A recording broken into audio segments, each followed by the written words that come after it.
the most certain event of our lives is death. It is also one of the most mysterious. Death for Shakespeare was that undiscovered country from which no traveller returns, and only 100 years ago, when medical science was in its infancy, doctors could do little to postpone the inevitable. But as their skills have increased, more and more people can now, almost literally, be brought back from the dead. That fact may turn out to have profound implications for our own attitudes to death and the scientist's view of the human mind.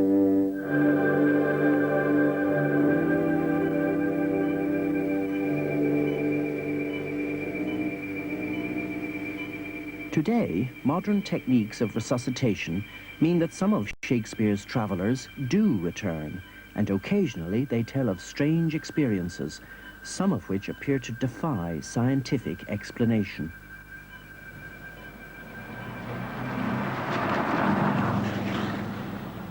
In a respectable London suburb near Hampton Court lives a man who has twice been at death's door and survived to tell the tale. Derek Scull, age 66, is married with 2 children. You seeing your mother today? Probably will later. He's a retired army major and now works in a large firm of lawyers. Well, basically, I pride myself on being a fairly pragmatic, down-to-earth sort of person, but the experience that I underwent in 1978 remained etched in my memory for the last 8 years, and certainly I couldn't believe my eyes or my senses at the particular time. I don't think I was going to have a look at this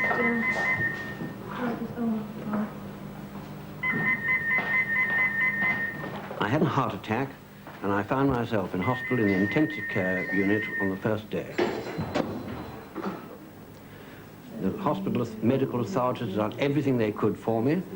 I was lying there in an operation robe, a mask on my face, and obviously I'd received an injection of morphine or some sort of drug to keep me under control. I wasn't experiencing pain. In fact, I was feeling at peace with the world. And suddenly, I seemed to take off and float. Airborne, I suppose one would describe the word, into the corner of the room where I was able to look back, and I was conscious of lying there, and there was my own body. I thought, good gracious, what is this?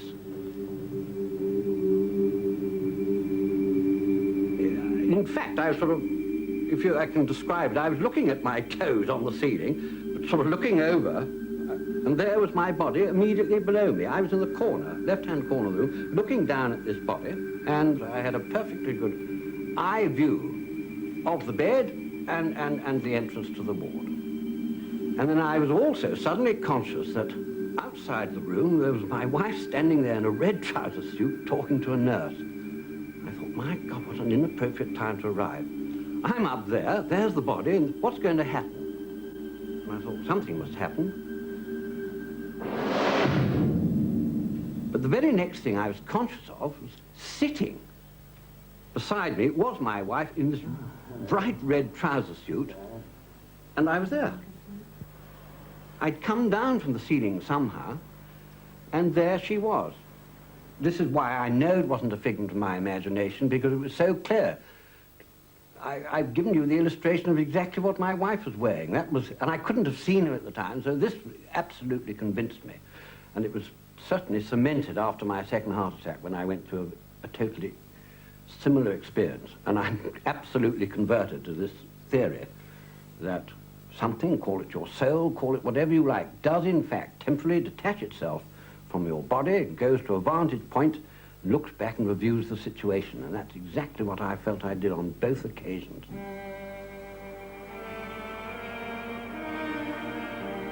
For the religious, experiences near death such as these may well have deep meaning. But recently, they have begun to intrigue men of science. At St. Thomas's Hospital in central London is a clinical neurophysiologist who is one of Britain's leading experts in brain function in a wide range of mental disorders. His name, Dr. Peter Fenwick. His interest in the so-called near-death experience is not religious, but to do with the science of consciousness. This program is his assessment of some of the latest scientific research.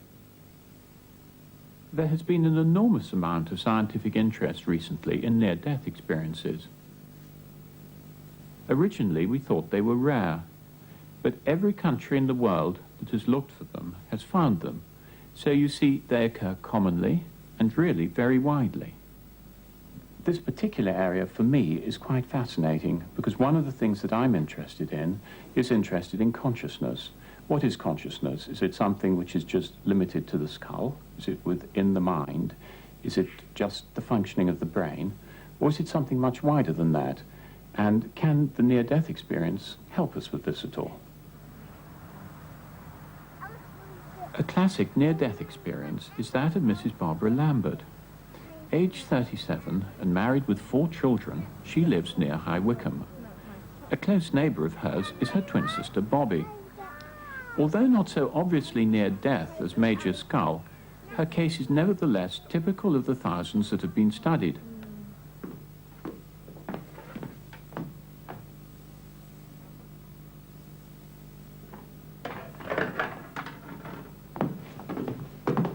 It happened the night after I had my first baby, and I'd had a very painful, long drawn-out labour, and I'd been very frightened, and at one point I had prayed that I would die because I found the pain so agonising. I was put into a room, and I went to sleep, and I had a lot of after pains. There was great discomfort. The next thing I remember, my nose, what I thought was my nose, was 2 inches away from the ceiling. Very textured ceiling, which I didn't recognise. And I realised that I was too close to be viewing it from a bed. And then I turned round and I looked down on the person in the bed. I thought it was my twin sister. And I studied the face and realised that it was my face. We've got slightly different noses. And, you know, that in fact it was me. When I realised that I was out of my body, I was slightly frightened for a short time. But after that, it seemed quite natural.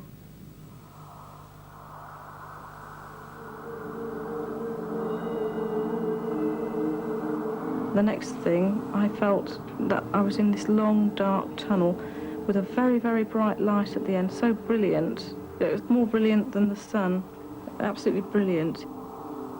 And I was very natural to be drifting towards the end. It seemed very peaceful and quite natural thing to do. You know, I didn't feel that I could go the other way. I felt it was like a magnet being drawn towards the end. But as I got closer and closer, it was as if the light was more of a flickering light, and, you know, I wanted to go there.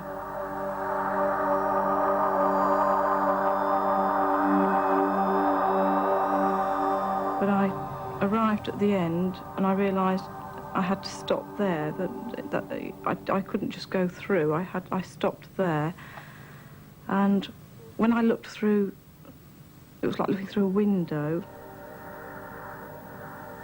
As I looked, I could in fact see it was like a small country garden. And then I could see a man.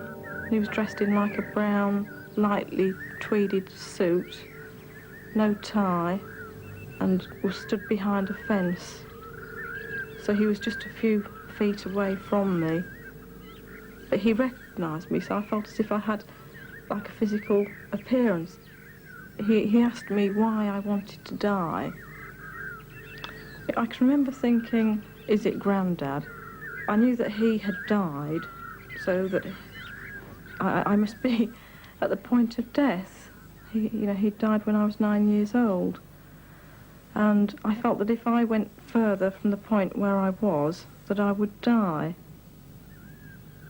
And it's as if he was veering me towards decision. He did say, well, who would look after the baby? And when I said, well, I don't know who can look after the baby, that's when I felt that I was back in my body, having made that decision, that I'd made a decision to live. It definitely wasn't a dream. It actually physically happened. I couldn't tell you what I dreamt last night, last week, but this was near 17 years ago on March the 1st. And it's as if it happened 5 minutes ago. It's that clear. I've never forgotten it. Now, that was one of many dramatic near-death experiences. Could they have a simple explanation?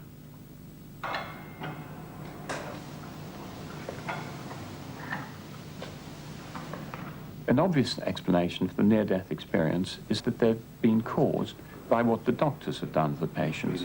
Now, anesthetic gases, we know, can produce mystical experiences. We also know that drugs such as the opiates can produce mystical experiences. Now, there are real problems with the traditional drug explanation. Firstly, you'd expect people to be confused. In near-death experiences, they're not. And secondly, you'd expect the experience itself to be very random, but it isn't. It's quite specific. There have been many different studies now from throughout the world which show that the experiences that people have fall into certain definite groups. Not everybody has all the experiences, but nevertheless, they do seem to be forming a pattern.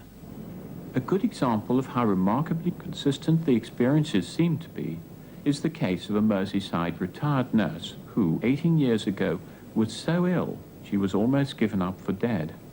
I had a minor operation in 1969, and things went wrong during that operation. And I was very, very poorly for about 3 days.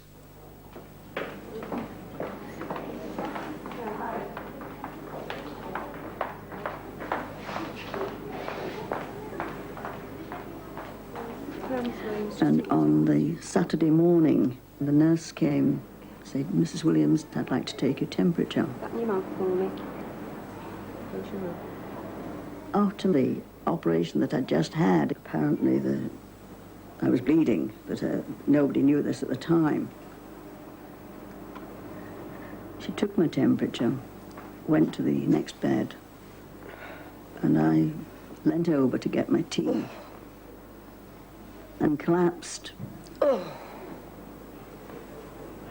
And with that, I seemed to leave my body. And I went up onto the clock on the wall. But I wasn't conscious of walking or anything. I just sort of floated to the clock on the wall in the ward. I felt real. It felt I was really up there. You know, it was my body that was up there. My whole body. My dead body was down on that bed.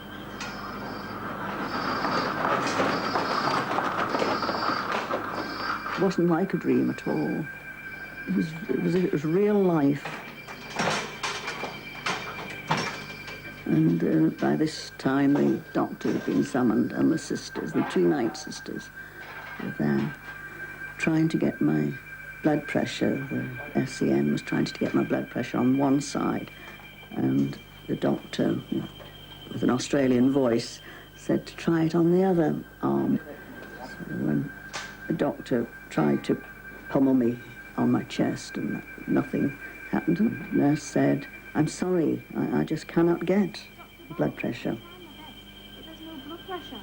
This doctor said, "I'm sorry, sister, she's gone. Pulmonary embolism." Sorry, sister, I think she's gone. I just didn't understand what all the panic was about, you see. I couldn't believe that I had died, because I felt fine up there by the clock. And I couldn't understand why they were fighting for me. With that, though, they pulled my bed with the oxygen cylinder away from the wall and were taking me out of the ward. But as soon as I saw them taking my body, my dead body on the bed away, I thought, gosh, I'd better go back. I thought, well, I can't let them go without me. And I seemed to come from that position by the clock back into my body with a thud sort of thing, you know. And then I had a lot of pain. Just for seconds, it was a great deal of pain again, but I hadn't had any pain. And then I came out of my body. I didn't come to till about 11:30 in the morning. But in that time, from 6:30 till 11:30, I was up in what I presumed to be heaven.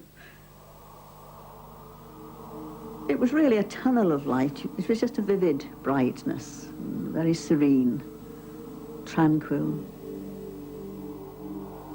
I went up to this beautiful park, vivid colours, and gorgeous music. A chorus of voices singing, and in the background there were sort of trumpets. Beautiful music. I saw several people that I knew who appeared to have just gowns on, and I saw my father in this place. He too seemed to be sort of floating around, no effort, no words spoken, but come, welcome, you know, it's nice to see you again. In that time, my husband apparently was sent for and saw me and was told then that I had gone and told to come back the next day for my death certificate.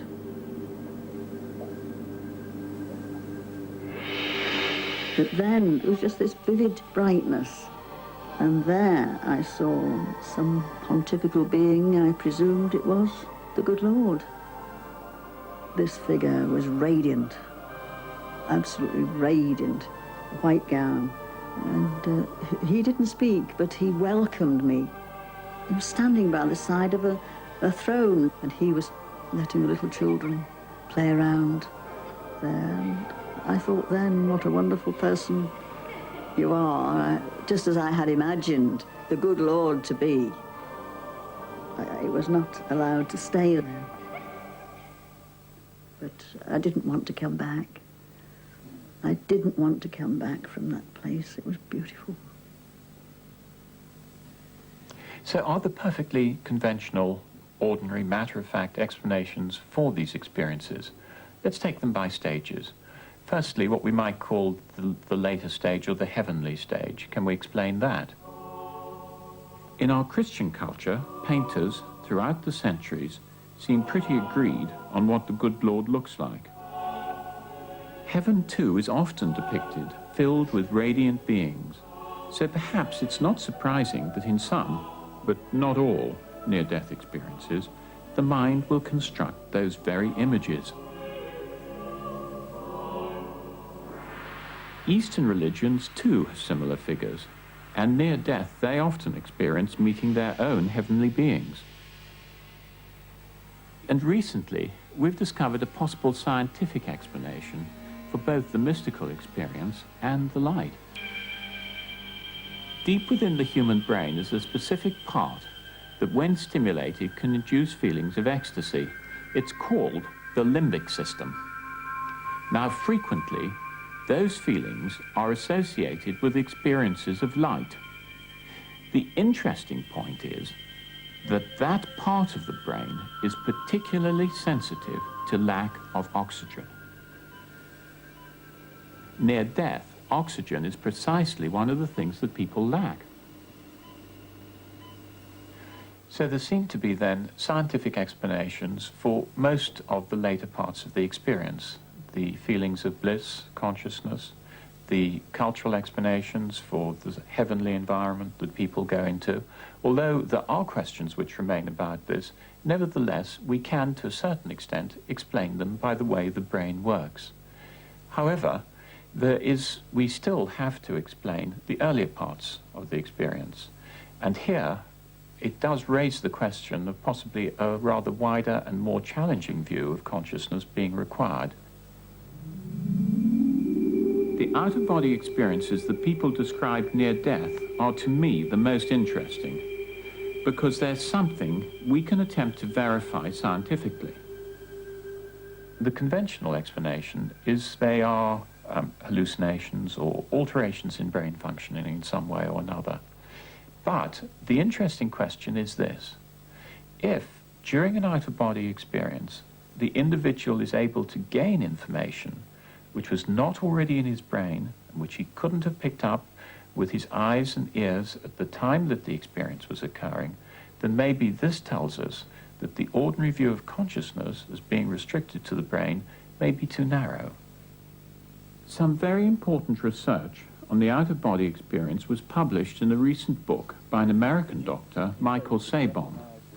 He's a cardiologist, and he's taped interviews with over 100 people who've had out-of-body experiences, mostly after heart attacks. Tubes and... Dr. Sabom started out very skeptical.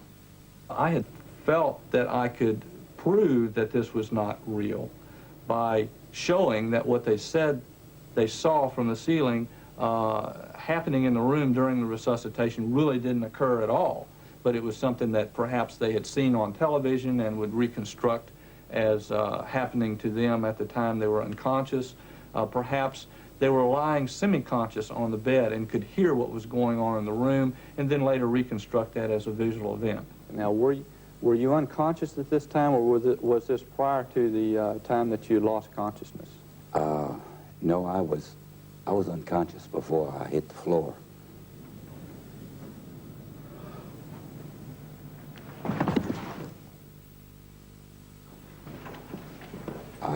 I seemed to be up and above just watching what's going on. Like I was out of my body, so to speak, looking down on it from a height above. Could you see things in clear detail, or was it blurry? No, it was quite a bit of detail. What was one of the first things they did? Do you remember? Struck me first. That was the first thing. The doctor struck me with his fist, raised it above his head, and came down. Quite a blow.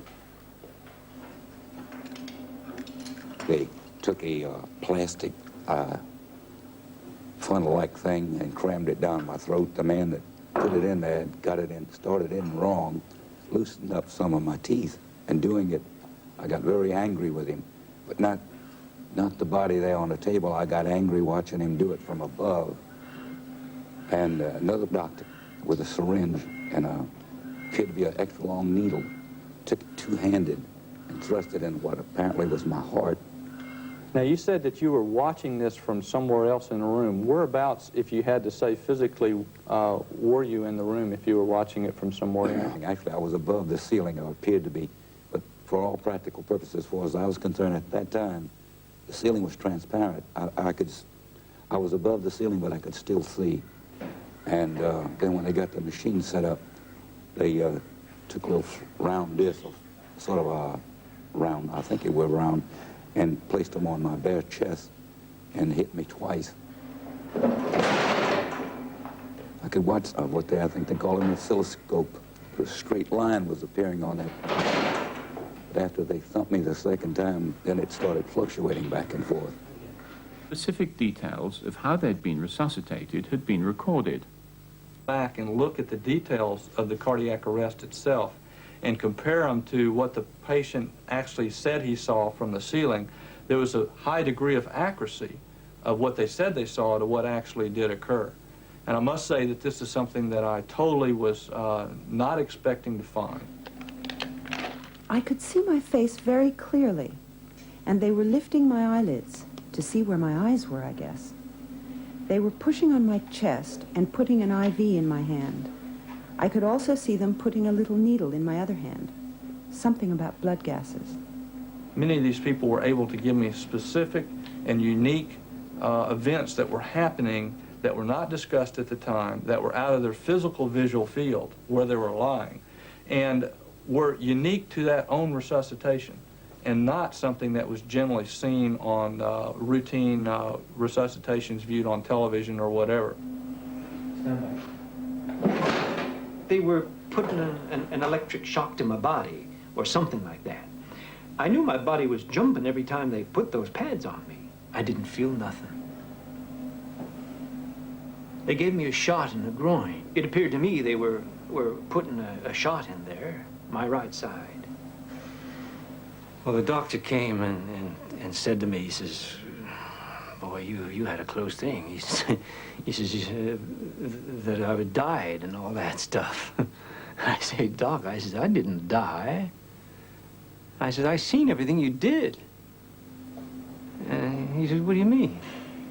I said, "Well, I saw you with the needle trying to get in my right armpit and going around the other side and all that." I said, "I saw it all." He says, "That's impossible." He says, "You were clinically dead. That was absolutely impossible." And he just didn't believe it. He wouldn't believe it. He just walked away. Well, I said to him, I said, "Is it true, Doc?" He said, yeah, it happened. And he just shook his head and he walked away. But I'm telling you, I didn't feel dead. I mean, it was just like I was standing over there and talking to you there. I've been able to show in many cases that what they said they saw actually did occur. I've looked into the traditional explanations for this, and they don't wash out. They don't explain how these people were able to see these things. So I'm left with the possibility that what they said happened to them actually did occur the way they said it occurred, i.e. they somehow looked at it from a position separate from their physical body. Nevertheless, from the strictly scientific point of view, it's too soon to draw any certain conclusions. But if the findings of Dr. Sebom are confirmed by other studies, then we really will have to look again at what the nature of human consciousness is. Because you see, if we can really show that evidence can be gained about the structure of our outside world by the human mind, when it's not in the body, then this raises question for our whole scientific understanding of the nature of consciousness.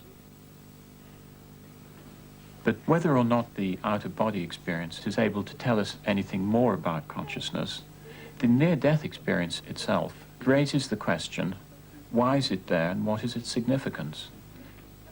It's been suggested by a group in America that this particular experience is encoded in the brain, and it's triggered off just near to death. There is within the brain a specific function which, as death approaches, prepares us for a transition, if it's a transition, or if we believe in oblivion, prepares us for oblivion. I think the most important thing, though, is that people who have these experiences feel that they're extremely, extremely real, and it alters their life and their attitude to death in a very profound way. I was certainly glad that I had the experience, because at least my husband said that he didn't need any convincing, that miracles happen and that there is a good Lord. And if that's all I came back for, to convince my dear husband before he died that there was nothing to worry about, then I'm quite happy. I feel now that I've experienced a different dimension, that there is somewhere where we all go, and that we all go to this same place. There'll be someone there who knows us to guide us, that it's not frightening and it's not painful, and it's a very natural progression, that you're drawn automatically to this place, and that, you know, it's a very loving, peaceful place to go to, you know, as natural as walking through a garden door or a garden gate. If death is going to be one of those experiences which is preceded by the experience that I went through, well, then it's not a fearful thing. I mean, everybody is fearful of death because of the unknown. Obviously, one doesn't want to depart from this world feeling in great pain and agony. You can't wait to go out. But in my particular instance, if this is a forerunner of death, this is the way you go out, feeling serene and at peace with the world and your fellow beings, then, quite honestly, it won't worry me when my time comes.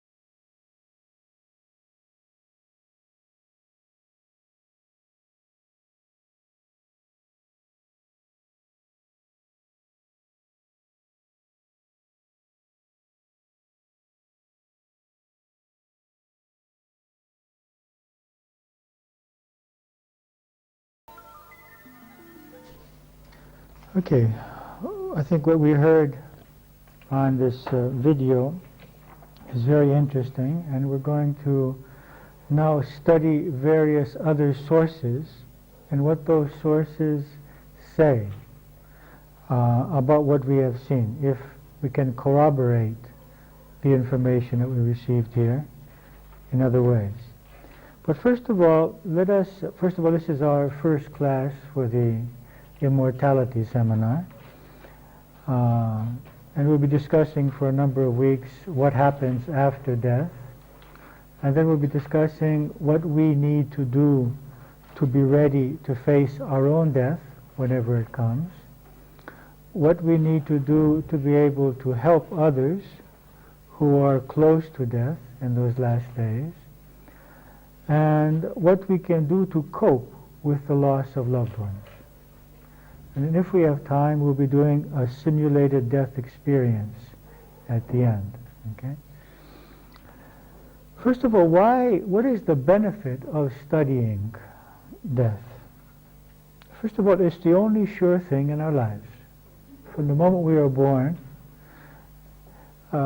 anything is possible in our lives. Anything may happen or may not happen. We may get married, we may not get married. We may live many years or not. We may have some profession or another profession. We may live in one place or another place. But the only thing that is 100% sure is that we're going to die. So it's really unbelievable how people want to avoid this issue. It's the only sure thing. The only sure thing is that all of us will be leaving here.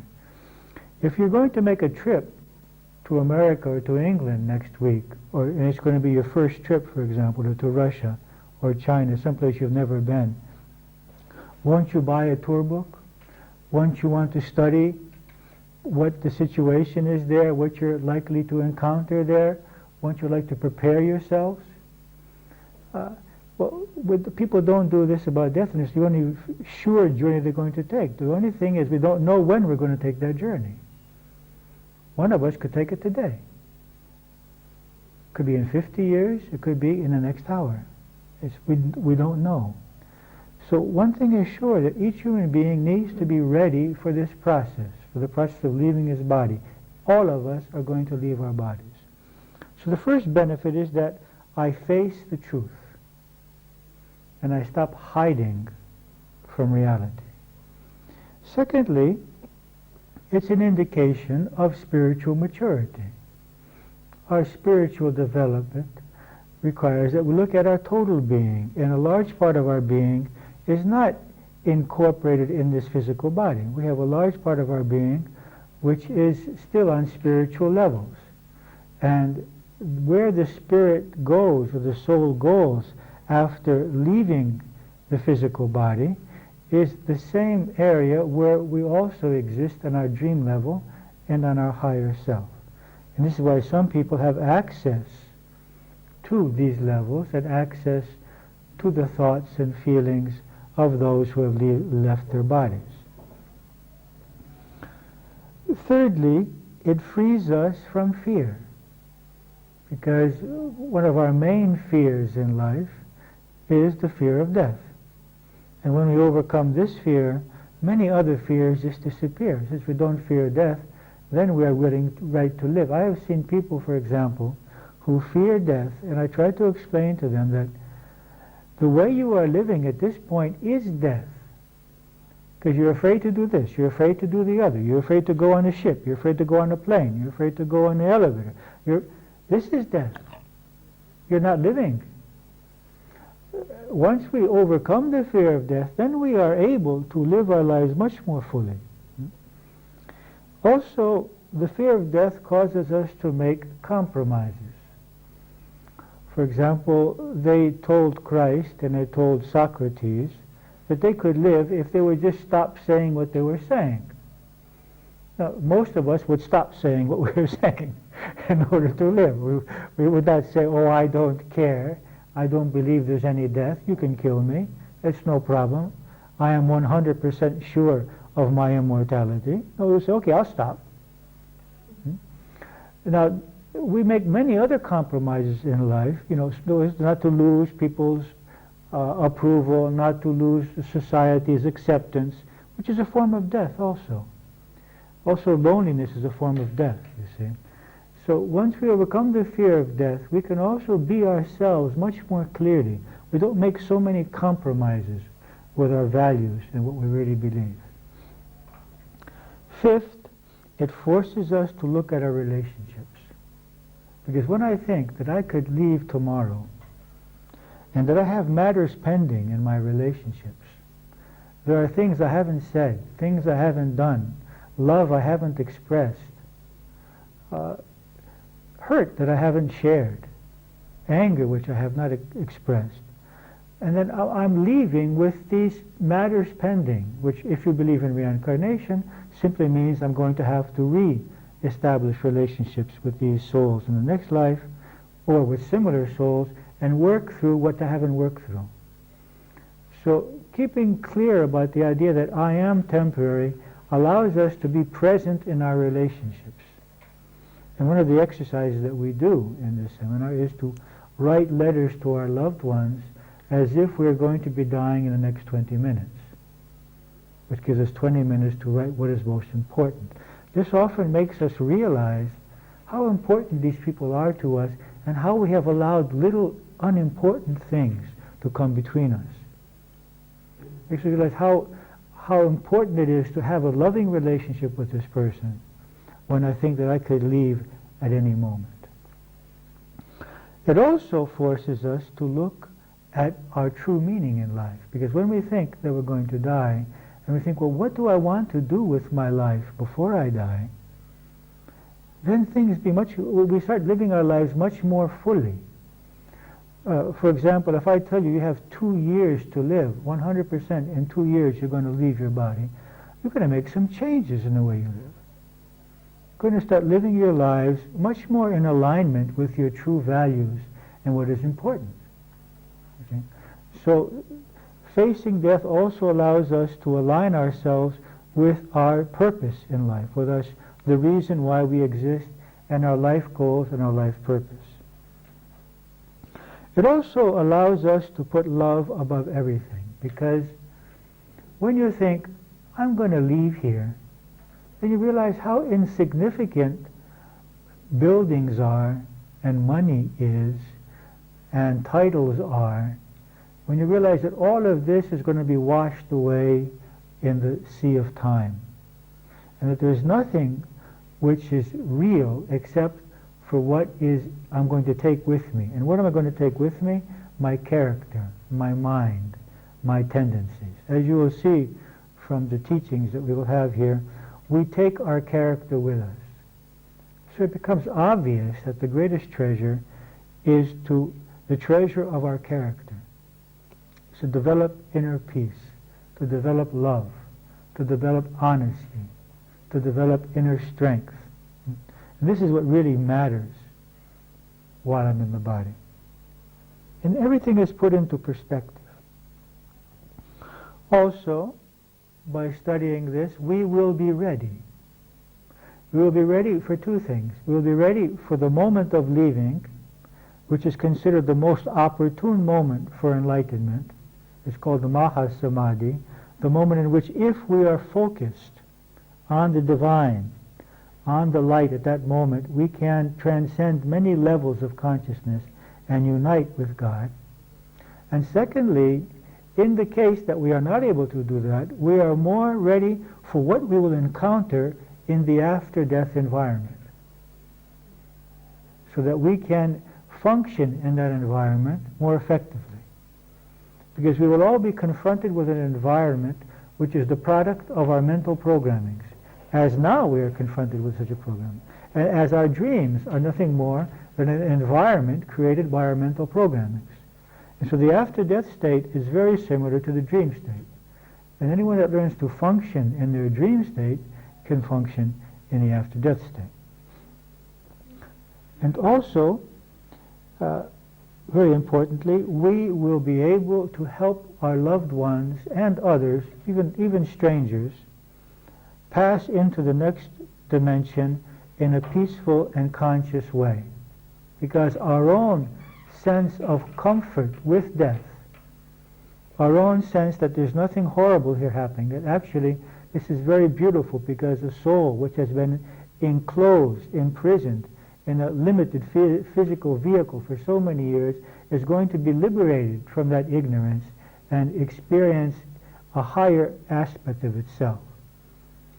And so our peace and our optimism and our acceptance of death will allow the people around us to go through their process in a much more peaceful and constructive way. They can use that experience. So,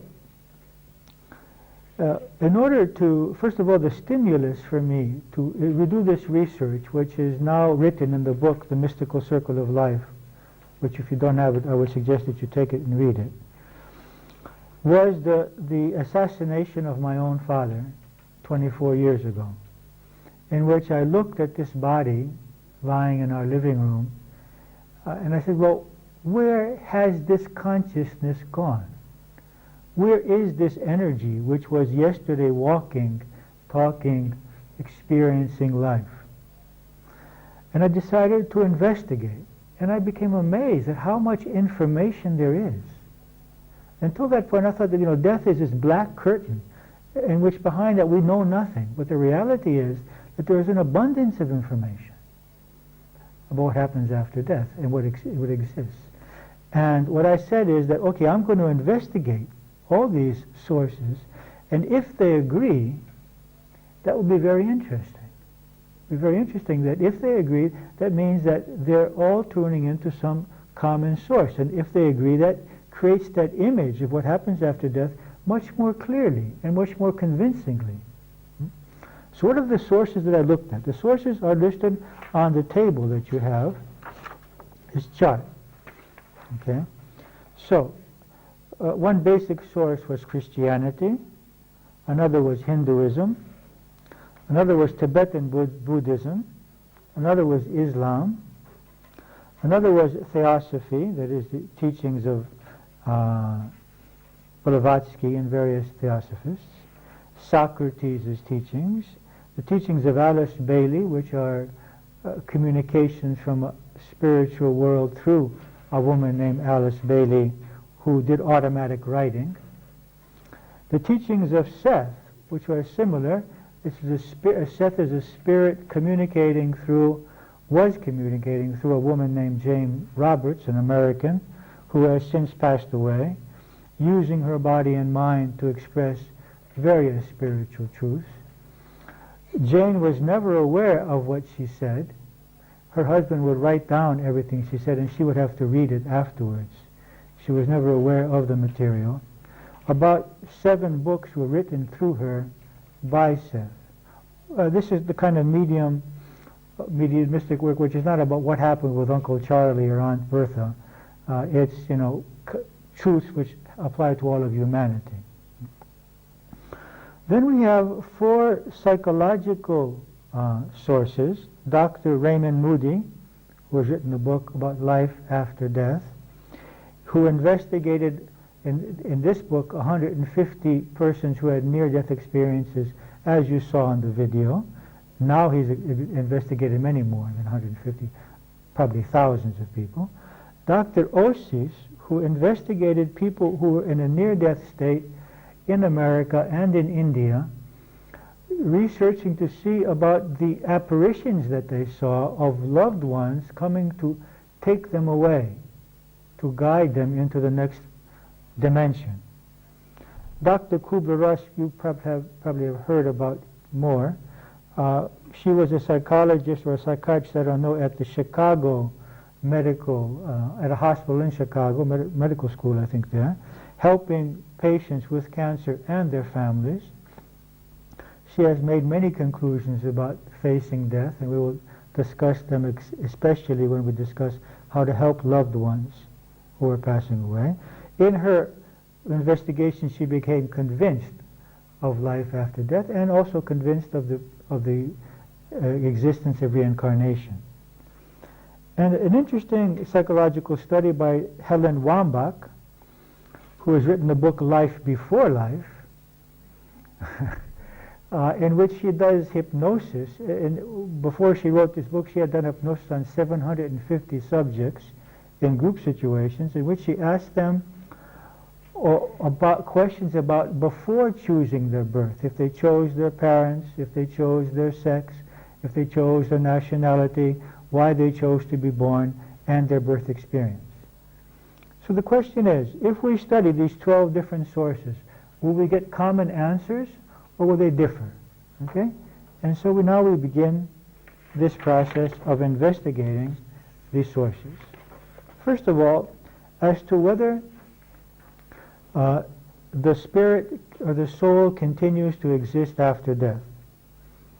Here's a piece by Carl Jung, the famous psychologist and student of Sigmund Freud. Each of the 4 religions affirms that there is a subtle and death-surviving element, vital and psychical, in the physical body of flesh and blood. Whether it be a permanent entity or self, as the Brahmanic Atman, as the Muslim Ruh, as the Christian soul, or whether it only be a complex of activities, or skandha, psychical and physical, with life as their function, which is the Buddhist concept. Thus, to none of the faiths is death an absolute ending, but to all it is only the separation of the psyche from the gross body.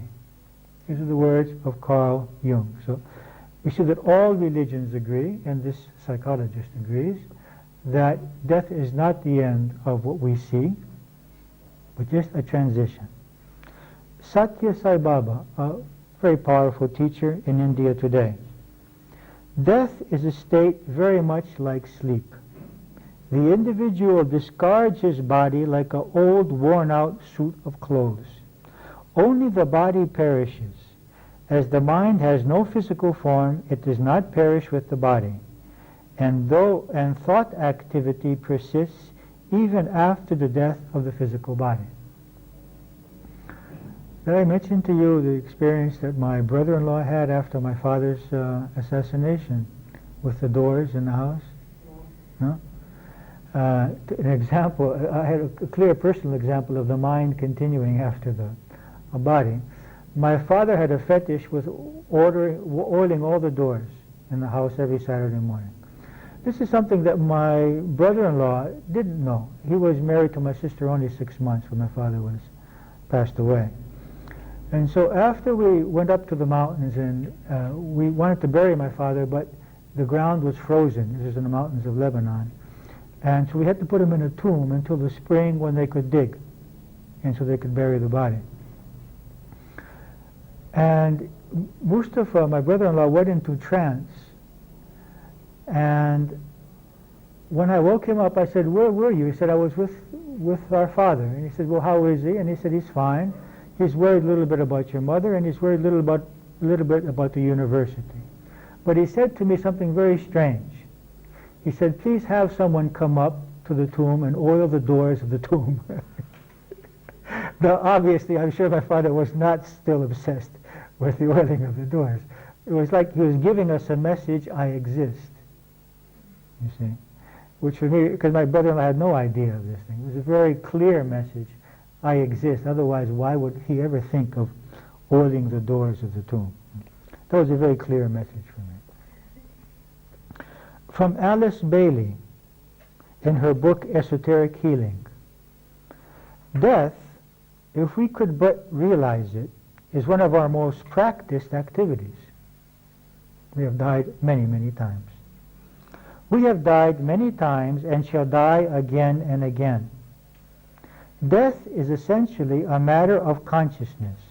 We are consciousness one moment on the physical plane, and a moment later we have withdrawn onto another plane, and we are actively conscious there.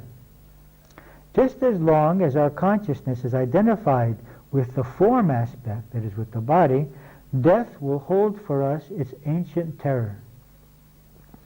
Just as soon as we know ourselves to be souls and find that we are capable of focusing our consciousness or sense of awareness in any form or in any plane at will, or in any direction within the form of God, we shall no longer know death. There is no death. There is simply the moving of our consciousness out of its identification with the physical body and the experiencing of another plane of consciousness. What does Socrates say? That it is simply the release of the soul from the body. Is death nothing more or less than this? The separate condition of the body by itself when it is released from the soul, and the separate condition by itself of the soul when released from the body. Is death nothing else than this? Of course, Socrates always talked in questions. The mneftiki, that is his technique of asking questions to bring truth out of people. Something else about Socrates. This is from a book by a Greek Orthodox theologian, George Meleti, in which he says, but the most incomparable example of faith in the immortality of the soul in history is that of Socrates. Of course, I'm surprised that this Christian theologian uses Socrates, because Socrates believes in reincarnation, but he doesn't mention that aspect. He mentions only what he says here. In Plato's Phaedon, his genius mind uses unrivaled dialectics to support and prove his faith in immortality. He defines death as mere separation of the soul from the body, a fact which is not unpleasant at all, but rather it is the release from the limitations of the body that imprisons the soul with its senses. The soul and the body, according to Socrates, are related to each other in the same way as the guitarist and the guitar. The body, which is the guitar, and the soul is the guitarist.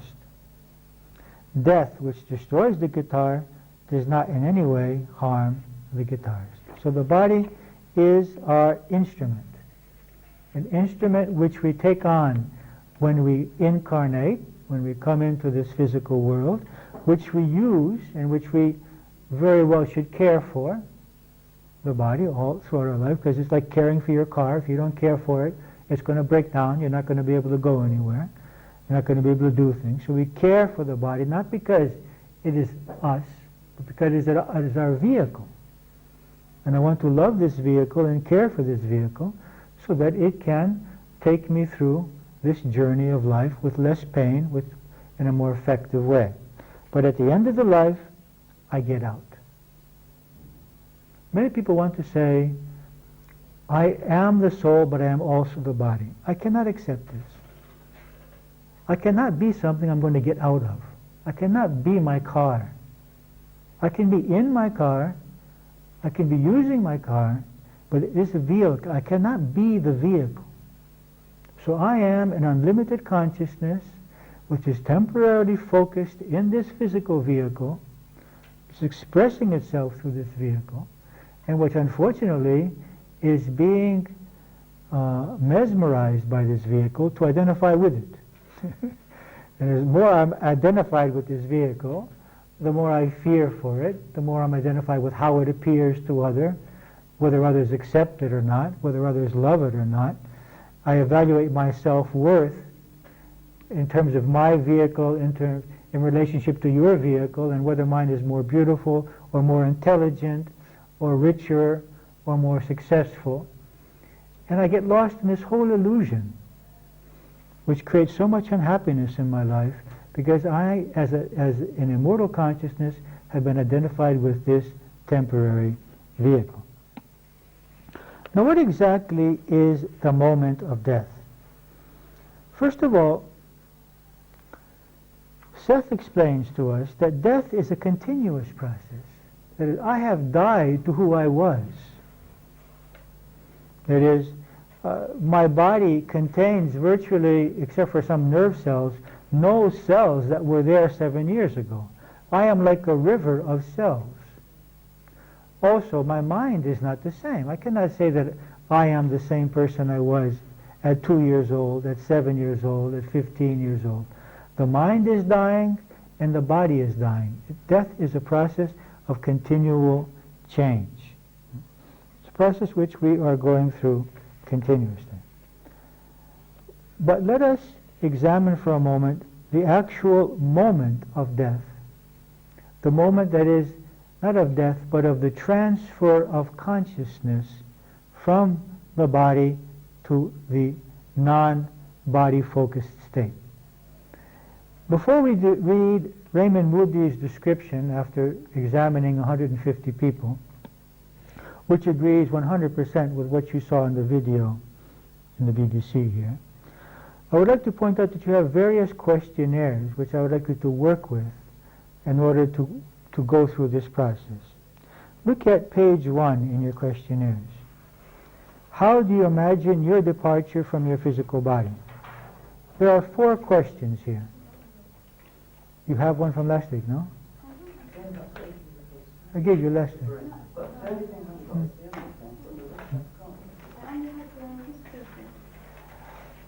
Whatever you don't have, we'll see later. Let's focus now. How do you imagine it will be when you leave your physical body? Are you afraid at all of this process? If yes, what are you most afraid of concerning your leaving the physical body?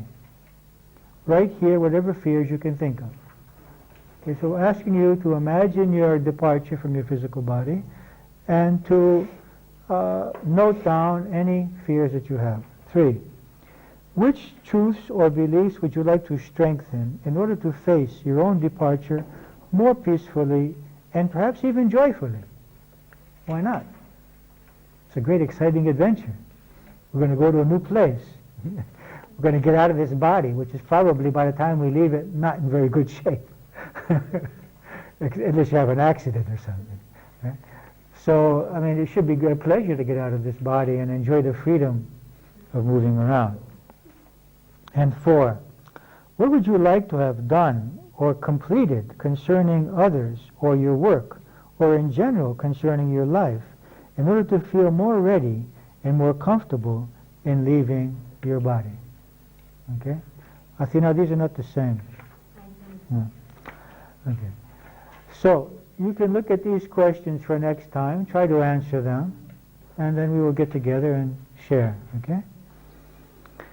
Now, let's read Raymond Moody's description of which he has taken from asking all these questions of all these people. He has put in this description only aspects which have been repeated by many people.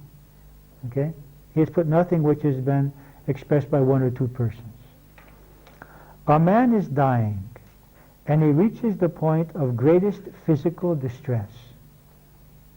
He hears himself pronounced dead by his doctor. You remember the woman in the video, she heard him say to her husband, "Come back tomorrow, we'll give you the death papers." You know? He begins to hear an uncomfortable noise, a loud ringing or buzzing. And at the same time, he feels himself moving very rapidly through a long tunnel. After this, he suddenly finds himself outside of his own physical body, but still in the immediate physical environment. And he sees his own body from a distance, as though he is a spectator. He watches the attempt to resuscitate his body from this unusual vantage point and is in a state of emotional upheaval. After a while, he collects himself and becomes more accustomed to his odd condition. He notices that he still has a body, but it's not the body that's lying down there. We'll discuss this in a moment. But one very different, of a very different nature and very different powers from the physical body he has left behind. Soon, other things begin to happen. Others come to meet him and to help him. He glimpses the spirits of relatives and friends who have already died, a loving, warm spirit of a kind he has never encountered before. A being of light appears before him. So he has either relatives and or a being of light. This being asks him a question non-verbally to make him evaluate his life, and helps him along by showing him a panoramic, instantaneous playback of the major events of his life. At some point, he finds himself approaching a sort of barrier or border, apparently representing the limit between earthly life and the next life. Yet he finds that he must go back to earth, that the time for his death has not yet come. At this point he resists, for by now he is taken up with his experiences in the afterlife and does not want to return. He is overwhelmed by the intense feelings of joy, love, and peace. Despite his attitude, though, he somewhat reunites with his physical body and lives. Later, he tries to tell others, but he has trouble doing so.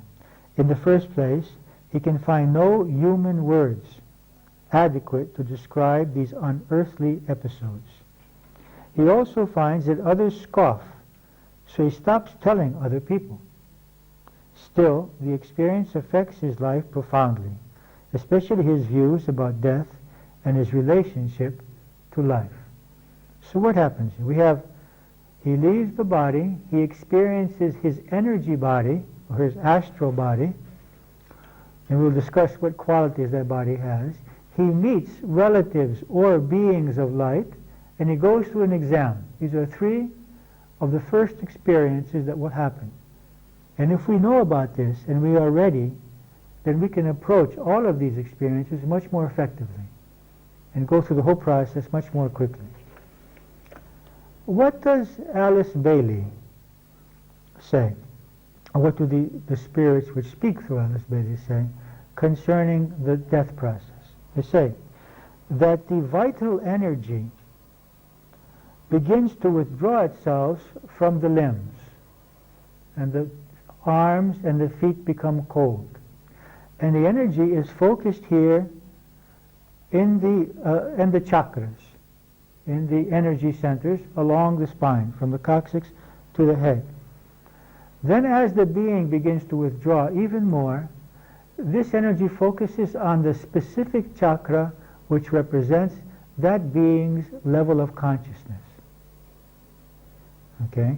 So if this person has been functioning basically out of the second chakra or the third chakra, chasing after pleasure or chasing after power, the energy, his soul, if you like, with the energy body, will leave from that aperture, from that hole from the body, and in the next incarnation, it will start out there.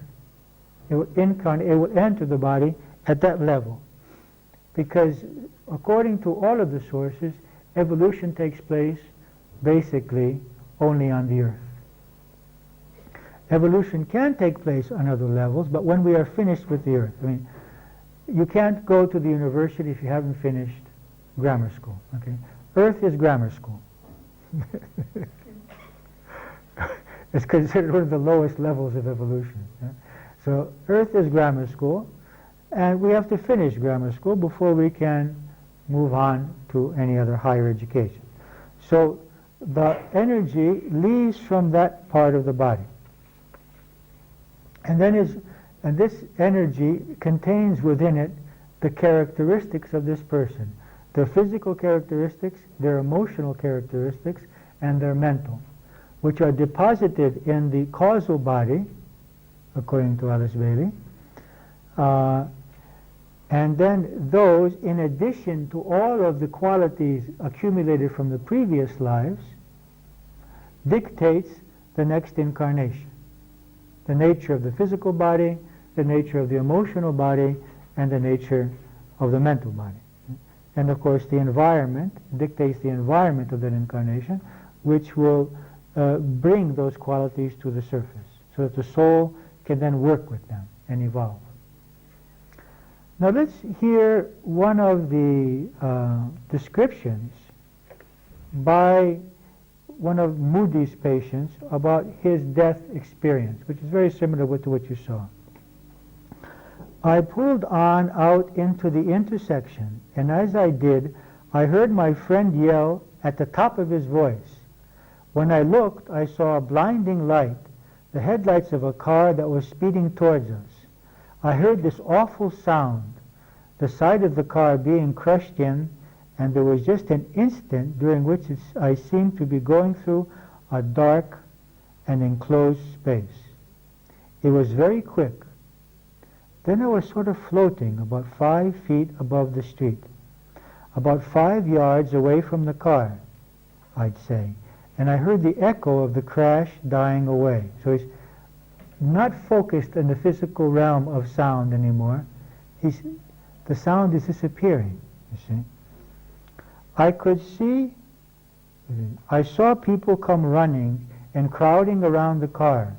I saw my friend get out of the car, obviously in shock. I could see my own body in the wreckage among all those people and could see them trying to get it out. My legs were all twisted and there was blood all over the place. People were walking up from all directions to get to the wreck. I could see them, and I was in the middle of a very narrow walkway. Anyway, as they came by, they wouldn't seem to notice me, and they just kept walking with their eyes straight ahead. As they came real close, I would try to turn to get out of their way, but they would just walk through me. Okay? We've seen this in the movies many times, perhaps. So this big experience that he has this body, he has this energy body, which can see and can hear, but cannot be seen nor heard, except by certain psychic persons who have this ability. But 99% of the people cannot see this body or hear it. But this body can see and hear on the physical realm, especially for the first days after the departure. At some point, of course, it serves no purpose for the soul to be focused on the physical realm and to hear and to see, and it departs and connects with other realities, and we will discuss that. Okay.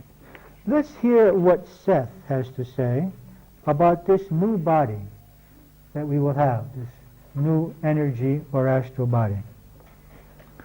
This form will seem physical. It will not be seen by those still in the physical body, however, generally speaking. It can do anything you can do now in your dreams. Therefore, it flies, it goes through solid objects, it is moved directly by your will, taking you, say, from one location to another, as you may think of these locations. So this instantaneous travel. It's a much nicer body than the ones that we have now. You can fly, you can go through objects, you can transport yourself anywhere you want. If you wonder what Aunt Sally is doing, say, in Poughkeepsie, New York, then you will find yourself there.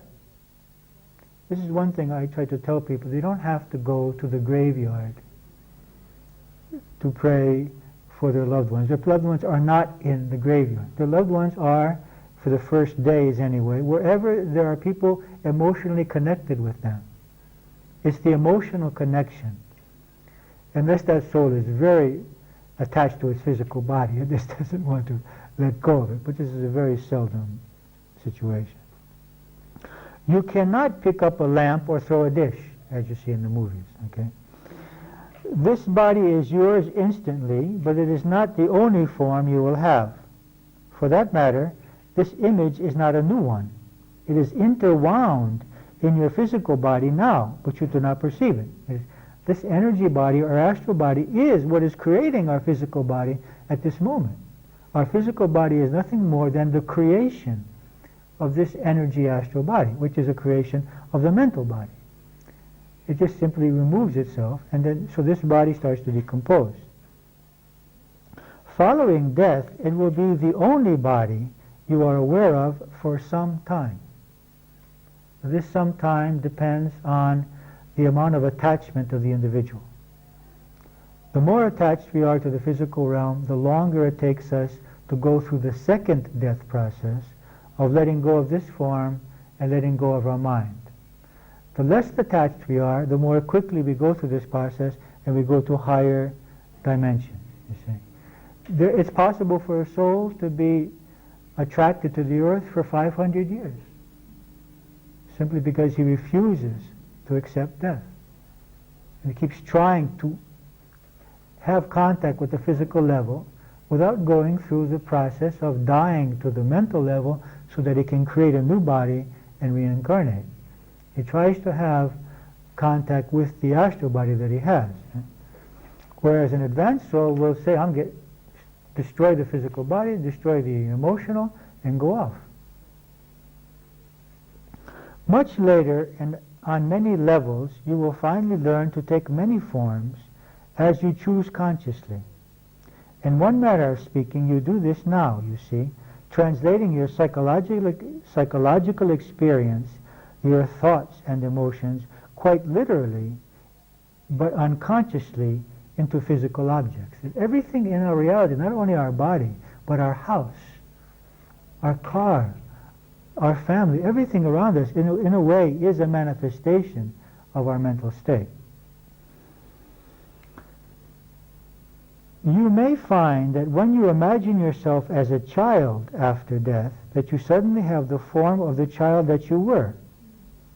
For a certain period of time, therefore, you can manipulate this form so that it takes any appearance that it had when it was connected with your physical form in the immediately previous physical life. You may die at 80, and after death think of the youth and vitality that you had at 20, and find then that your form changes to correspond this inner image, as we do in our dreams. Most individuals after death choose a more mature image that usually responds to the peak of their physical abilities, regardless of the age when the physical peak was reached.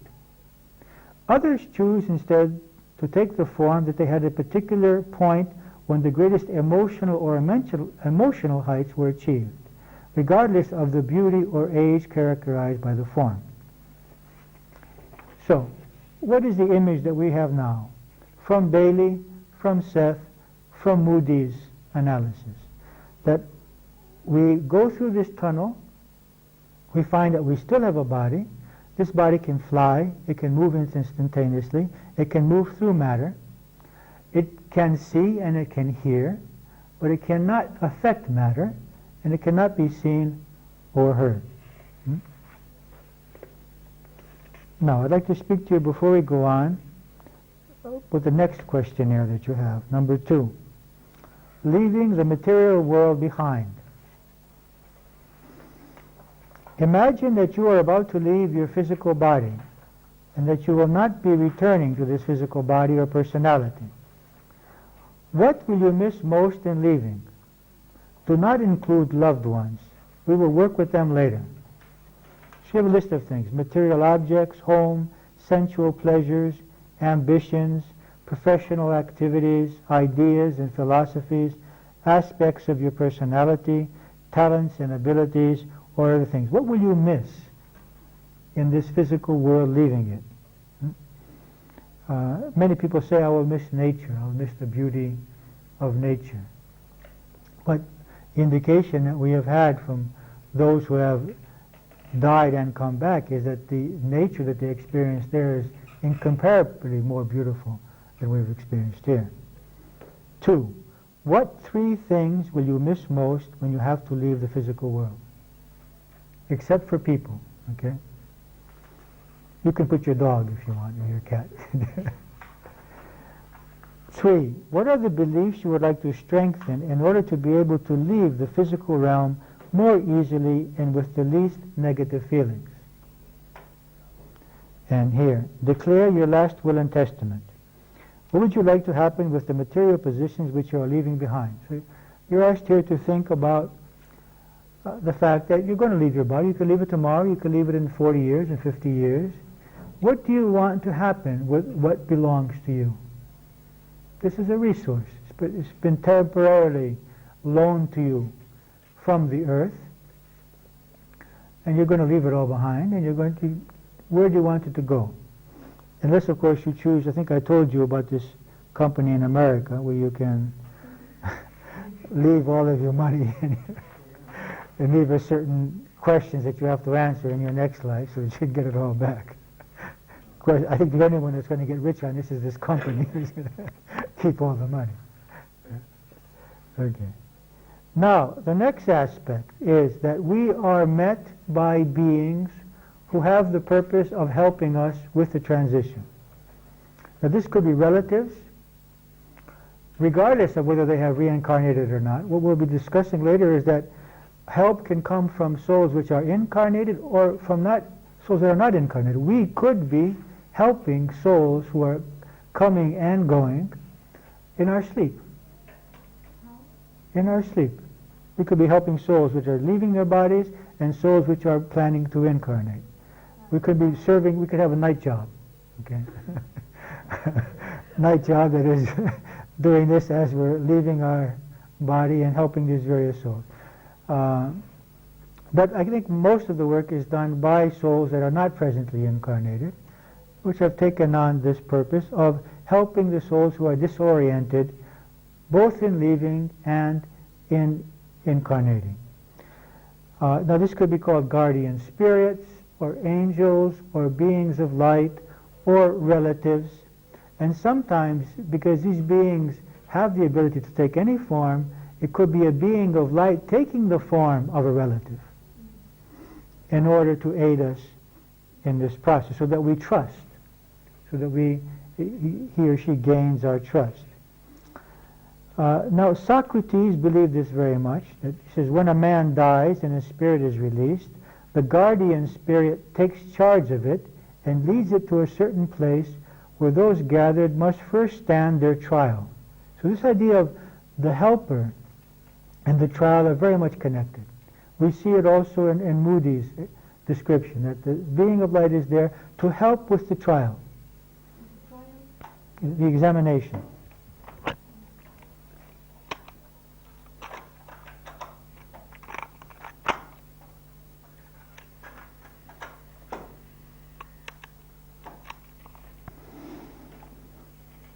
And Socrates also says that the guidance of the spirit was absolutely necessary, as there were many breaks and branches on the roads to Hades, that there were many difficulties. So these difficulties are created by our own minds. They are creations of our negative thought forms. Just as our negative thought forms become nightmares in our dreams, we can in the same way, and we will in the same way, create realities based on our positive and negative thought forms in leaving the body. They are not real, just as our dreams are not real, but we can become immersed in these realities for hundreds of years if we want to. You see? So it's important that there be this help there, so that they advise us that this is not a reality, so that we can move away from that. Now, Dr. Osis, in examining the thousands of people in America and in India, found that terminal patients predominantly hallucinate phantoms representing dead persons, who often come to aid the patient's transitions into post-mortem existence. And he says that the roots of this experience seem to go beyond pronounced personality differences between sexes, physiological factors such as type of illness, and beyond educational levels and religious differences. I mean, in India he did it on Hindus and Muslims, in America on Jews and Christians, because those are the basic religions in America, and he found the same results. Regardless of illness, regardless of religion, regardless of educational background, people saw spirits coming to help them in the transition process before they left. The takeaway purpose in these visitations were 76% in America, 69% in India, and 79% in the second test in America, second research which he did. Now, what is the Christian perception of this process? I found a book with the teachings of Saint Anthony of the Desert, who lived 50 years or 100 years, or 300 years, I don't know, after Christ, in the Egyptian desert. And he's one of the basic fathers of the church. And it has his discussions with this angel, in which an angel explains to him what happens to the soul after it leaves the physical body. Now, it's a long one, so I'm not going to read you. I'm going to tell you briefly what the explanation is. That the soul, after leaving the body, encounters angels and demons, who are fighting for this soul's soul. Who is going to take the soul? And the angels present all of the positive acts of the soul, and the demons present all of his negative, all of his crimes, you see. And so that they're trying to see this court case taking place, this trial, as we said earlier, taking place, and to see where the soul is going to go. The soul is going to go with the demons to hell, or is going to go with the angels to heaven. Of course, we see this as another symbolic, I see this as another symbolic way of understanding this self-created examination, because nobody in Moody's research or in the research of others has experienced the trial as a form of judgment or condemnation. They have always been encountered in a way that, from the being of light, that this is a learning process. You are not being condemned, you are learning. Look at what you have done, see where you have not functioned with love, see where you have been selfish, learn from that and grow. There's been no sense of condemnation, even though these people have been programmed to believe this. Because what have we been programmed from our birth? To believe that we're going to be judged and we're going to be condemned for our mistakes. Now, Yorgos Meletis, this theologian who wrote the book about life after death, says that the soul doesn't depart for life beyond all alone, for the life beyond all alone. This is not possible, because even when we go from one town to another, we need a guide. Thus, of course, a guide is much more necessary when our soul leaves the body and goes to the afterlife. Now, it's interesting that in Helen Wambach's study, Helen Wambach did the hypnosis on 750 people and asked them about the moment of choosing their birth. We're talking now about guides, okay? 81% experienced that they chose their birth, and 59% discovered that they were helped by a counselor, by one or more counselors. And 10% that the counselors were already living, so they were being guided by beings already in the physical body. Let's hear what Wambach says in her book. It was interesting to me that 10% of the subjects reported people in their current lifetime counseling them before their birth. Some would have a mother or father counseling them. Some would have relatives who had died prior to their birth. Some would have people that they would know later in coming into this lifetime. Oddly, there seemed to be no distinction between people who were alive at the time of birth was being decided upon, and people who were dead or not yet born. In the world between lifetimes, our chronological time system, or whether one is physically alive or dead, seem to be of relatively little importance. So it seems that we are already functioning on that level every night as we sleep. Now, another piece from the Christian concept. According to St. Athanasius, the soul is self-supporting and self-moving. It moves the body, but is not moved by any other external source. So since the soul is self-moving, it can also move on its own after separating from the body. If the soul which dies, it is the soul which It is not the soul which dies, but the body dies when the soul departs. Even when the soul is embodied, it isn't restrained.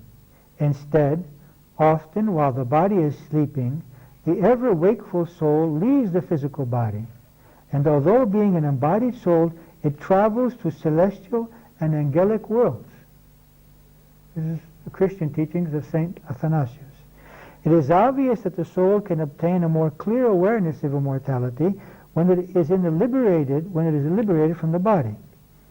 Since it was able to live a bodiless life while being connected to the body, that is, while dreaming, its life will certainly continue after the body's death.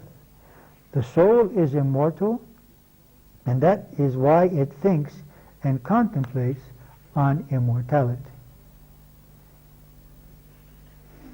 Seth says to us that we could be playing the role of the guide. Let's see what he says here. As mentioned earlier, however, in the sleep state, you may help recently dead persons, or departed souls, complete strangers, to acclimate to after-death conditions, even though this knowledge is not available to you in the morning. So others, strangers, may communicate with you when you are sleeping and even guide you through various periods of your life. It is not a simple matter to explain life conditions as you know them. So it is extremely difficult to discuss the complexities of which you are not aware. The main point I want to make in this chapter is that you are already familiar with all the conditions you will meet after death, and you can become consciously aware of them to some extent. We are aware of these conditions because we are aware of the dream state. Now, what about the exam? What does Seth say about the exam or the trial? It's already been mentioned. Now, you may or may not be greeted by friends or relatives immediately following death. This is a personal matter, as always. Overall, you may be far more interested in people that you have known in past lives than those close to you in the present one, for example. So you could be met by someone that you had a deep relationship with in a previous life, rather than in the immediately present life that you're leaving. Your true feelings towards relatives who are also dead will be known to you and to them. There is no hypocrisy. You cannot pretend to love a parent who did little to earn your respect or love. Telepathy operates without distortion in this after-death period, so you must deal with the true relationships that exist between yourself and all relatives who await you. There's no getting away from it. It's better to heal these relationships now before we leave. Then there is a period of self-examination, a rendering of accounts, so to speak, in which they are able to view their entire performance, their abilities and weak points, and to decide whether or not they will return to physical existence. Any given individual may experience any of these stages, you see. Except for the self-examination, many may be sidestepped entirely. The only which cannot be sidestepped, the only part that cannot be dismissed, is the examination. In the Quran, it says,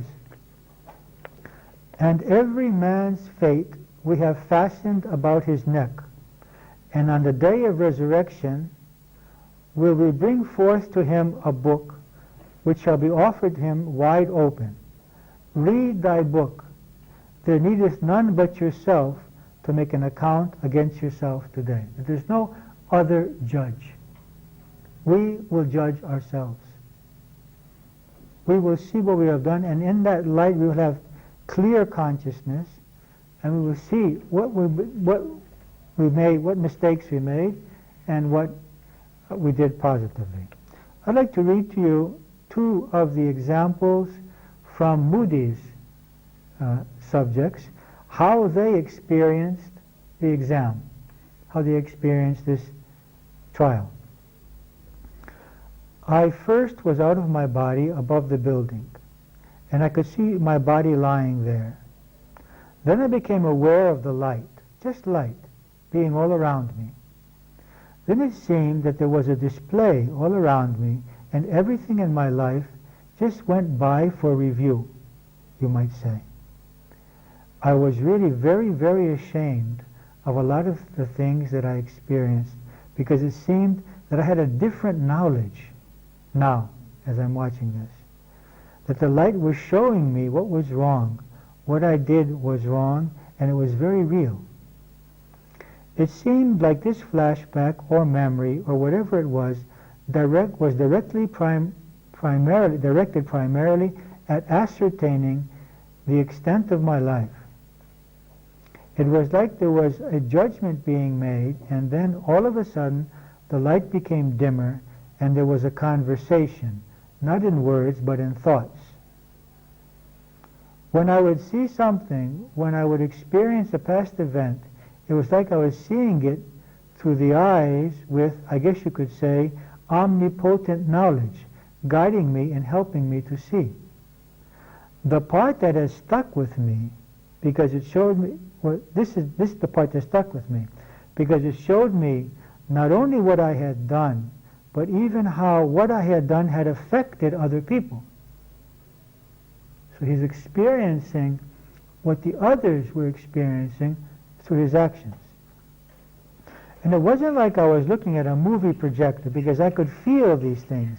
There was feeling, and particularly since I was with this knowledge, I found out that not even your thoughts are lost. Every thought was there. Another example.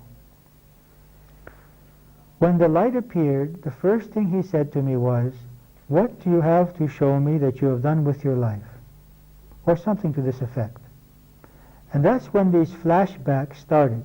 I thought, gee, what is going on here? Because all of a sudden I was back in my childhood. And from then on, it was like I was walking through time of my very early life, through each year of my life, right up to the present.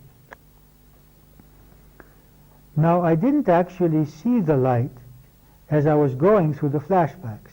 He disappeared as soon as he asked me what I had done, and the flashback started.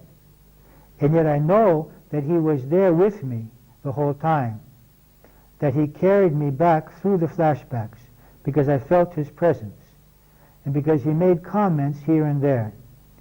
He was trying to show me something in each one of the flashbacks. It's not like he was trying to see what I had done. He already knew.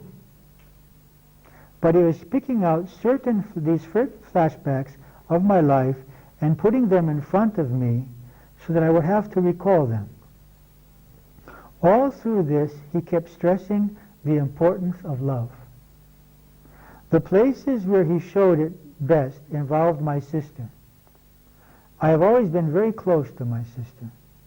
He showed me some instances where I had been selfish to her, but then just as many times where I had really shown love to her and shared with her. He pointed out to me that I should try to do things for other people, to try my best. There wasn't any accusation in all of this. I repeat this. There wasn't any accusation in any of this. When he came across many times when I had been selfish, his attitude was only that I had been learning from them also. So it's a learning process. He seemed very interested also in things concerning knowledge. He kept pointing out things that had to do with learning. And he did say that I was going to continue learning. And he said even when he comes back for me, because by this time he had told me I was going back, that there would always be a quest for knowledge. He said that it's a continuous process. So I got the feeling that it goes on even after death. I think he was trying to teach me as we went through these flashbacks.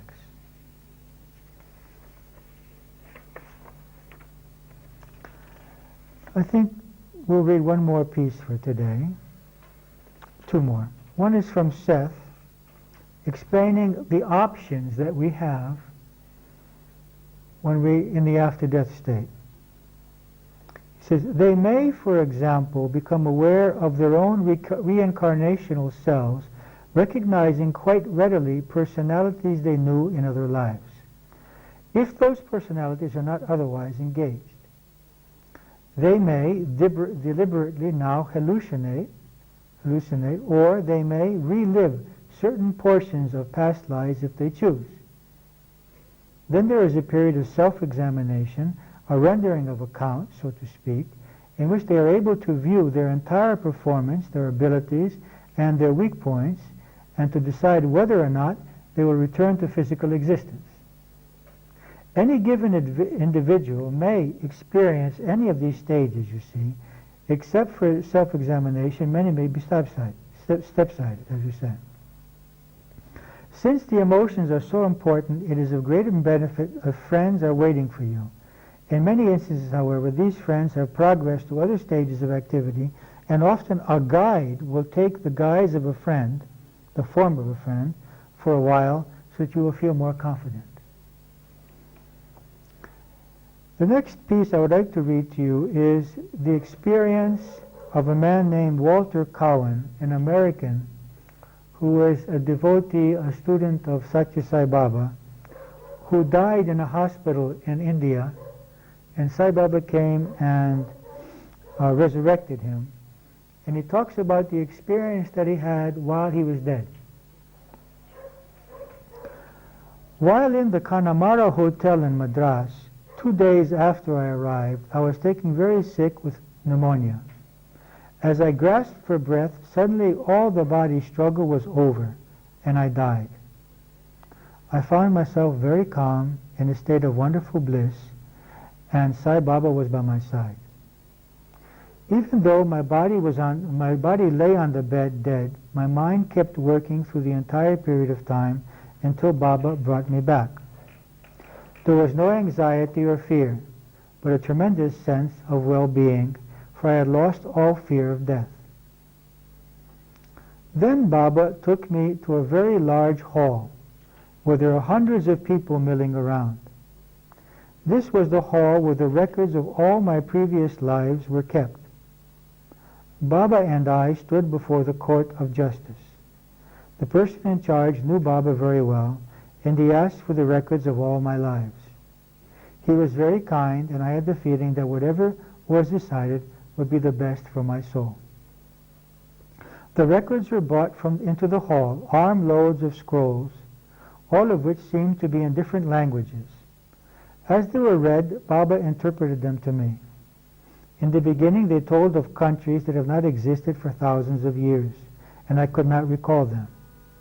When they reached the time of King David, the reading of my lives became more exciting. I could hardly believe how great I apparently was in each lifetime that followed. As the reading of my lives continued, it seemed that what really counted were my motives and character. Motives and character. As I stood for outstanding, peaceful, spiritual, and political activity. I do not remember all the names, but I'm included in almost all of the history books of the world from the beginning of time. As I incarnated in different countries, I carried out my mission, which is peace and spirituality. After about 2 hours, they finished reading the scrolls, and Sai Baba said that I had not completed the work that I had born to do, and asked the judge that I be turned over to him to complete my mission of spreading the truth. He requested that my soul be returned to my body under his grace. The judge said, so be it. The case was dismissed, and I left with Baba to return to my body. I hesitated to leave this wonderful bliss. I looked into my body, and I thought it would be like stepping into a cesspool to return into it. But I knew that it was the best to complete my mission so that I could eventually merge with God. So I stepped back into my body, and that very instant it started all over again, trying to get my breath, being as sick as you could be and still be alive. I opened my eyes and looked at my wife and said, you sure look beautiful in pink. Now, someone asked Sai Baba if this experience was a true experience.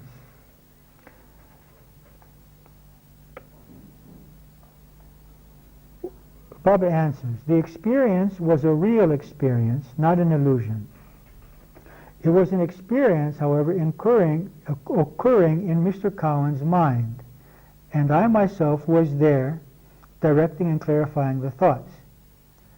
And when he was asked, will everyone have this experience? It is not necessarily so. Some may have similar experiences, some may not. So we experience this body, we experience the examination, but the way in which we'll experience the examination, whether it be through angels and demons, through a judge, through scrolls, through halls, through flashbacks, will depend on our own programmings. So the process is universal, but the way in which each person will experience this process is totally different and will depend on their programmings and thought forms to create a different way of going through this, to seeing what they have done in this life and then seeing what they have done in the previous lives in order to decide what to do.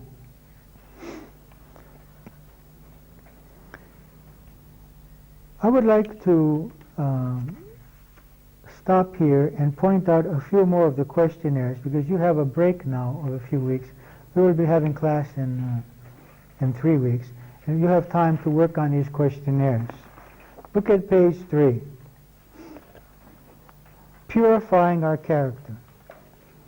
When you leave your physical body, you will be taking with you your character and all of your tendencies, positive and negative. You will then experience an after-death state or environment which will depend on the purity of your character and your mental and emotional tendencies. Also, in your next life, you will continue with the same basic character traits. Which aspects of your character would you like to improve before leaving?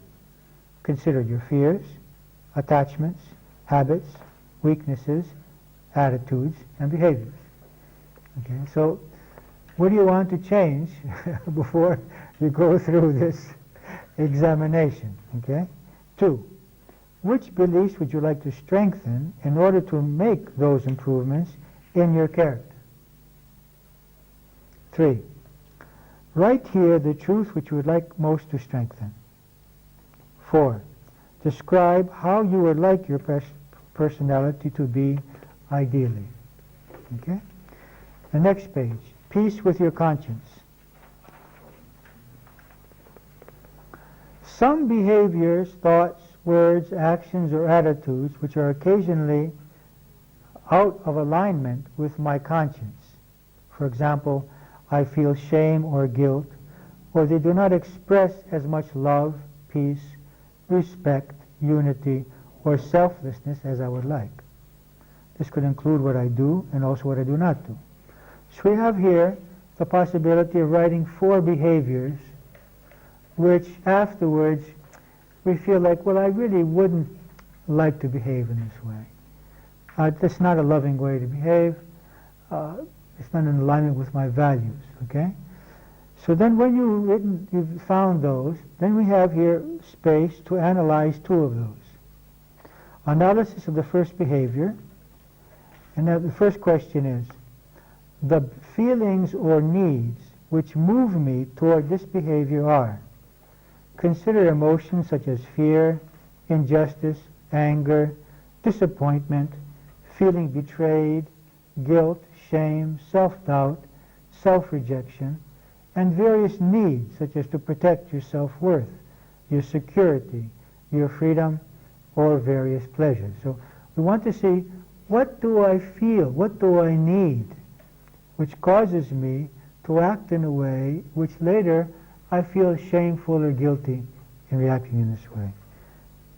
2, the beliefs which create in me the above-mentioned feelings and needs are: consider especially defense mechanisms such as beliefs which cause you to feel that your safety, self-worth, or freedom to satisfy your needs are in danger. And 3, the opposite positive beliefs or spiritual truths which will free me from these false perceptions and maintain a behavior of love, peace, and respect towards myself and others. So we're seeking to find beliefs which will make us feel secure enough about our safety, about our self-worth, about our self-fulfillment, which will free us from the need to act defensively or negatively towards others. If you have time, I'm not going to read them now during these days. Look also at the questionnaire which is called the alignment with your self-purpose and the obstacles towards the fulfillment of life purpose. These are about connecting with our life purpose, okay? And then we'll have a chance to look at these later. Okay, so in conclusion for today, we have mentioned the first 3 aspects of the death experience. The first is that We have a body, a new body, which can pass through matter, travel instantaneously, fly, see and hear. It cannot be seen or heard. We will be met by beings of light, angels, or relatives, and we will go through a process of examining our lives so as to learn, see what we learned, see what we didn't learn, so as we continue our evolutionary process. Any questions? We're not going to have time today for meditation, obviously. Any questions which you have about this material? Amina. How is it similar, you said, that with the dream state? The dream state is a bodiless state in which our contents of our mind creates our reality. Whatever is bothering us, whatever is giving us pleasure, whatever is giving us pain, creates that reality. So it's a reality which is created by our minds and the contents of our minds. The same is truth after death. We will experience a reality which is created by our minds and the contents of our minds. If we are aware of that, then we can pass through that in order to contact the ultimate reality which is beyond that. Otherwise, we could get locked up in self-created realities for a period of time.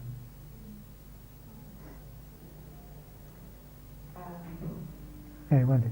About how Mike Joel Yes. You don't get paid for this. No. What's the significance of remembering our dreams? I mean, is it a good idea to work on remembering our dreams? Or? Yes, it's useful. It shouldn't go too far so that we can't sleep all night. We're writing our dreams, you know.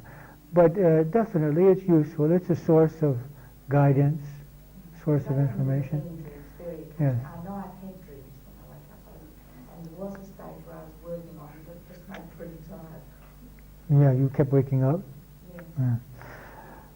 Yeah. If you just write down whatever you remember in the morning immediately without getting up at all, you'll start to gain access to them. Best way is this. The other thing is, you said that this back in the body, when we come back into the body again, the person's had this experience, Yes. etc. What if you remember this in lives later on, when he reincarnates again? Will he be able to have knowledge? Not necessarily, but he could, because people do have knowledge of previous lives, some people. But he will have the benefit of it, however. Oh, right. Okay, we may not remember the particular experience, but there will be a certain assurity, a certain sense that, you know, there is life after death. Right. Yes, Paula? Yeah, if there's a way for people after death to communicate, you were mentioning the story of your father communicating through your brother-in-law, then why doesn't it happen more often to give comfort to the people who are grieving for their loved ones? It actually happens very frequently. I have yet to meet a person who has lost a loved one in which someone in the family hasn't received very clear messages. What happens is that it's very difficult for the persons that are very emotionally upset to receive any message in the beginning. For example, I think it was the second or third night, I had a very clear conversation with my father after his death, where he showed me his after-death environment, explained to me how things were, and I'm very sure it was a direct communication. Whereas my mother, after 1 year, she was able to have this dream in which he took her where he was and he explained things to her. Usually, within the first 2 or 3 days, there is some communication by the soul to some family member or friend who is connected but not so emotionally upset. And that message is passed on. But this doesn't solve the problem for most people. I mean, being assured that the other being, that this loved one still exists, is only half of the problem. I would say it's only about 1/10 of the problem. The main problem is we want them physically next to us. This is the problem the pain of death. The pain of death is not so much, that the other person is losing out on some experience. Is that we are losing out from the security, the pleasure, the happiness that we had from this person's presence. Our mourning at death is 90% selfish. Yeah. The other thing about that is another thing, is because I had an experience of when my father died of his presence being very close to me, which changed very much my experience of it. But I think it would have been very easy to have dismissed that and say that it's just my imagination. Exactly, yeah. And I think maybe at another time I could have done that. It's true. Many signs are there, but some people will disregard them, others will accept them. Well, I think my father saved my life about a year after he died, because he stopped me going. When my house is by the beach, there's a long winding road, and the trees all overhang it. And I was bouncing along far too fast as usual. And I heard my father actually say to me, "Stop the car, stop it now." And totally out of the blue, I wasn't thinking about it or anything. And I just automatically slammed my brakes on. And about just a few seconds later, a double-decker bus coming down the centre of the road, which is quite a narrow road anyway, I would have smacked straight into it. Yeah, I believe it. Yeah, I believe it. Anything else? Amira? You said that loneliness is a fear of death. Being alone is like being dead in many ways. For example, there are two aspects of this. One is that in the primitive days, if you were rejected by society, you would probably die, because you would have no way of surviving.